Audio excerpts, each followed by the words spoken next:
just consider when you sit down for your Christmas lunch, or when you sit down tonight and go to bed, consider that, as the United Nations put it, that nearly 1 billion people, 1 out of 7, will tonight go to bed hungry.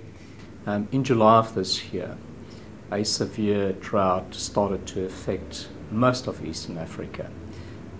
It has been said it's the worst drought in 60 years, affecting close to 13.3 million people in countries such as Kenya, Southern Sudan, Somalia, Uganda, and Djibouti.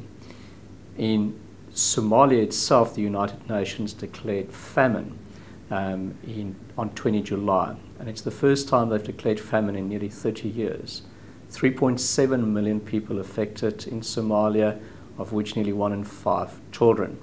UNICEF actually declared on their website that approximately 4 to 5 million children are currently being affected. We do know that rains did come in November, but we do know that the first harvest will only be available around about second quarter, third quarter next year. And we just want to try and create some awareness from Australia. And we came up with this quite inspiring ideas that maybe we can mobilize as many CEOs as we can find.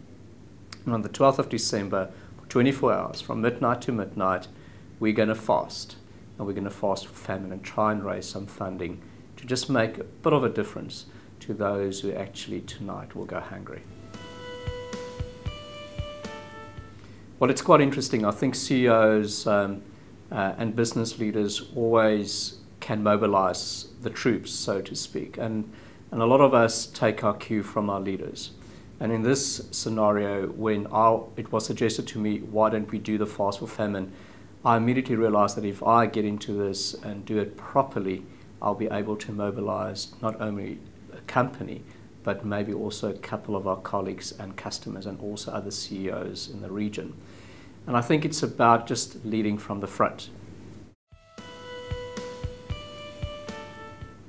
I think the initiative is quite critical because those of us who, within the developed world, the world where abundance is really quite clear, sometimes forget that there are a lot of people out there struggling.